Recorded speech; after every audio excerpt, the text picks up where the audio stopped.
আছে যে ভাই এখন তো সন্ধ্যা রাত 8টা হয়েছে, আমরা পারিয়াম না। যদি আপনার প্রয়োজন মনে করেন তো আমরা কালকে আসবো, দিনে উদ্ধার কাজ চালাবো।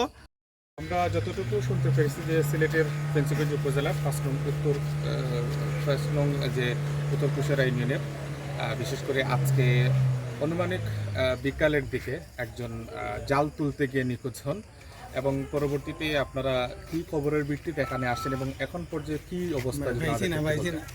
আচ্ছা, এটা আমরা মানে এনাদের কাছ থেকে তথ্য পাওয়া সূত্রে যে আনুমানিক 2টা থেকে 3টার মধ্যে উনি ডুব দিয়েছে জেলে। 2জন ডুব দেওয়ার পরে একজনা পাওয়া গেছে আর আরেকজনা ভেসে যেত না। তো দীর্ঘ ওনারা খোঁজাখুঁজির চেষ্টা করে প্রায় 4:30 বা 5টা এরকম টাইমে আমাদের কাছে ফোন দিয়েছে। তো আমাদের স্থানীয় ডুবুরি ফেঞ্চুগঞ্জ না থাকাতে আমরা সিলেটের সরদারপূর্ণ হয় এবং পরবর্তীতে সিলেট থেকে ডুবুরি ইউনিট আসে। আমরা ঘটনাস্থলে প্রায় 2.5 ঘন্টা যাবত চেষ্টা করছি এবং বিভিন্নভাবে ডুবুরিরা নামেও চেষ্টা করেছে। যেহেতু নদী খুব খরস্রোতা, প্রচুর পরিমাণে স্রোত এবং দীর্ঘ সময় পরে আমরা হয়তো ডিলে করে সময় ক্ষেপণ করেছে খবর দিতে এবং পর্যায়ক্রমে আমরা কাজ শুরু করেছি। তো আমাদের ধারণা আর কি যে এই খরস্রোতা নদীতে হয়তো লাশ ভেসে গিয়েছে আমাদের, আর এই কারণে আর রাত্রিকালের সময় আমরা আপাতত আমাদের উদ্ধার অভিযান সমাপ্ত করতেছি।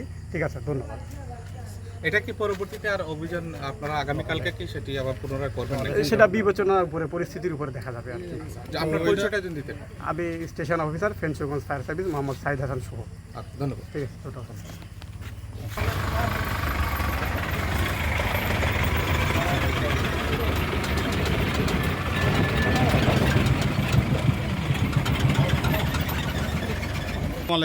একনাথ সদ্য ইউনিয়নের 8 নম্বর ওয়ার্ডের যে মৃত ব্যক্তি তার নাম হইল সজমিল আলী, তার বাবার নাম হইল মৃত পেছন আলী।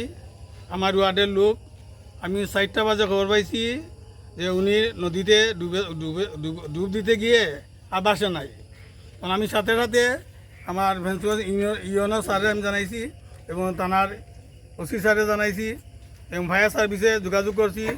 ইউনিয়ন স্যারের তত্ত্বাবধানে ফায়ার সার্ভিস আসছে প্রায় 6:30টার দিকে। ফায়ার সার্ভিসের সাথে আমি নৌকাইছিলাম ডুবুরি মুড়ে গিয়া যে নদীর সুতোর মধ্যে ডুবুরি মুড়ে যেতে পারেন না। অন্ততকে 50 হাত মুড়ে গিয়া আর যেতে পারছে না, 10 মিনিট পরে বাসি গেছে। এরপর ডুবে গেছে, এই যে মুখে একটা যা অক্সিজেন থাকে না, ওই সুতো ওইটা ছুটে নেওয়া যায়। এই কম ভাই আমি পারতাম না। আর যে দিনের বেলা হইলে আমরা চেষ্টা দেখলাম মানে এই সুতোর মধ্যে পারছি না। এই গরিব ছেলেটা জেলে, তার মৃত্যুর জন্য আমরা দুঃখ প্রকাশ করি আর মর্মাহত। ওনার বাবার নামটা কি? ওর বাবার নাম হলো ফেশন আলী। ফেশন। আচ্ছা, উনি কোন গ্রামে বসবাস করেন? পিটাইডুবা গ্রামে 8 নম্বর ওয়ার্ডের লোক, আমার ওয়ার্ডের। আচ্ছা, আপনার ওয়ার্ডের লোক। আচ্ছা, উনি পেশায় কি? তা জেলে। আচ্ছা, অনুমানে কয়টার দিকে তাই? আমি খবর পাইছি 4টার দিকে। 4টার দিকে তাই এখানো কি তা আসলে মূলত এখানো কোনো ডর উঠনি না বা এখানে নদীর মাঝে খুবই সুদ। আচ্ছা, এতে কেন মূলত মাছ মারার উদ্দেশ্যে নামছিল? হ্যাঁ, নামের ওরা মাছ মারা। আচ্ছা, এরা যাতে জেলে যে মাছ মারা দিয়েছে। আচ্ছা, তো যাই হোক, এখন আপনার সর্বশেষ আপনারা ফায়ার সার্ভিসে কোন কথা? আমরা ফায়ার সার্ভিসে আশা দিয়ে আছে যে ভাই এখন তো সন্ধ্যা রাত 8টা হয়েছে, আমরা পারিয়াম না। যদি আপনার প্রয়োজন মনে করেন তো আমরা কালকে আসবো, দিনে উদ্ধার কাজ চালাবো। যদি বাইকে থাকতে পাইমু আর বাইকে না থাকলে নাই। ফায়ার সার্ভিসে নিশ্চয়তা দেয় যে লাস্টটা বাইয়া গেছে।